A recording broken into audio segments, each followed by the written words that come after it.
All right, let's dive into one of the most powerful and, honestly, most paradoxical new forces in the cosmos, a being named Jack Sovereign, the Monstrum Unbound. It all kicks off with this one simple phrase. We're not talking about a hero or a villain here, but something else entirely. A mistake in the cosmic code, a crack in the very foundation of reality.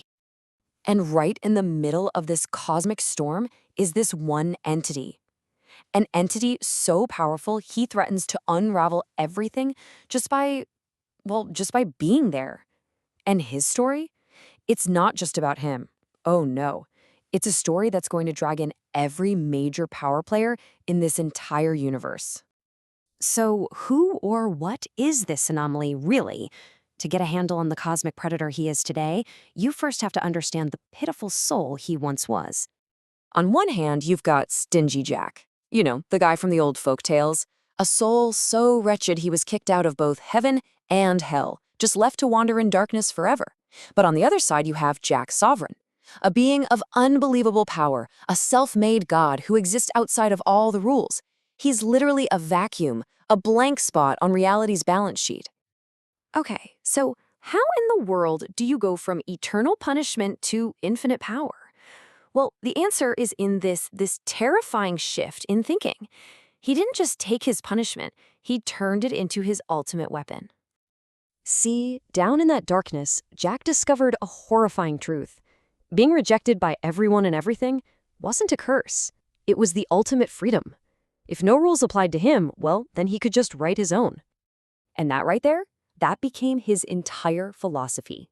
He just completely scrapped the whole petty idea of good and evil. He decided the only thing that mattered was his own will.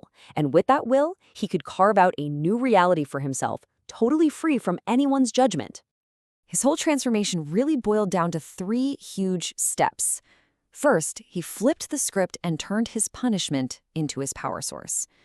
Then he found a drifting shard of a fallen seraph and just consumed its corrupt essence, mixing that divine heresy with his own bottomless greed.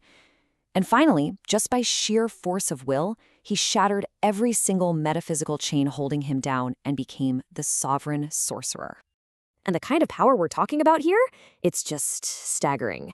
As the sovereign sorcerer, he doesn't just bend the rules, he rewrites reality itself, twisting cause and effect to his whim. That lantern he carries, it unleashes something called pandemonium flames, a fire that literally burns away concepts like consequence and morality. And his curse of eternal wandering, that became the power to walk through any dimension, any plane of existence, whenever he wants. So, with all that godlike power and zero moral compass, the universe wasn't a prison anymore. Nope, it became something else entirely, a playground for the ultimate predator. And you have to understand, Jack Sovereign was basically designed to stir up trouble on a massive scale. He's not just a threat to one hero or one planet. He's a force of nature that's about to crash into every major hero and villain in this universe. So what happens when this glitch finally runs up against the established order? What happens when a being who rejects all the rules meets the people who live by them? First up on his collision course is Vampirella. She's from this dying twilight dimension called Arcadia, and she represents something that Jack just despises. See, their fight isn't just about throwing punches. It's a battle of ideas. Vampirella is on this lifelong quest for redemption, trying to find her place in the universe's moral order. To Jack, the very idea of redemption is a weakness. It's a chain he's proud to have broken.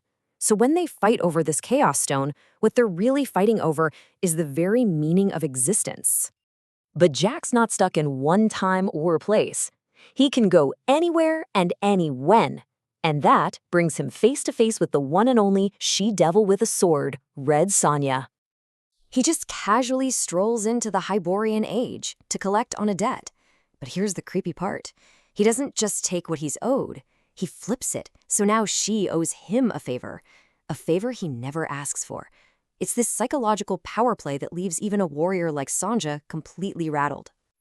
Jack's also something of a cosmic bean counter, which puts him on a collision course with the forces of hell itself when he shows up to collect the soul of Smiley, Evil Ernie's little buddy. And honestly, this quote from Smiley, It tells you everything you need to know. Even these demonic beings, who are masters of corruption, are terrified of Jack. Why? Because you can't make a deal with a vacuum. You can't corrupt a soul that has no values to twist in the first place. They call him the Lantern Wolf, and he's their boogeyman. And that brings us to his ultimate supernatural opponents, the Chaos Demons, which includes heavy hitters like Purgatory and Lady Demon. To the forces of chaos, Jack is, well, he's the exact opposite of everything they stand for. They actually call him anti-chaos. All their magic, which relies on probability and twisting things, it's useless on him. They can't predict what he'll do, they can't control him, and they certainly can't infect him with their influence. And that makes him the single biggest threat to their entire existence. But here's the thing, all these fights, Vampirella, Red Sonja, the demons, they're just battles in a much, much bigger war. Jack's very existence has basically put a spotlight on a cosmic debate that's as old as time itself. Okay, so imagine this cosmic bet that's been going on forever. On one side, you've got Cynos, the voice of the void, who says existence is just a mistake and hope is a disease. On the other side, you have Pan, the spirit of wild creation, who argues that a strong enough will can break any rule and overcome anything. It's cosmic nihilism versus pure potential. And guess who's the deciding factor? The tiebreaker? Yeah, it's Jack's sovereign. His hollow soul, forged into a weapon by his own ruthless will, is the ultimate test. His final fate is going to prove one of these cosmic forces right and the other one dead wrong. Which leaves us with the ultimate question, right? Is Jack's sovereign living proof that a single will can give meaning to the void, and in doing so validate all of existence? Or is he a glitch so profound that his very presence is going to make the entire system crash and burn? The answer to that, well, it's going to decide everything.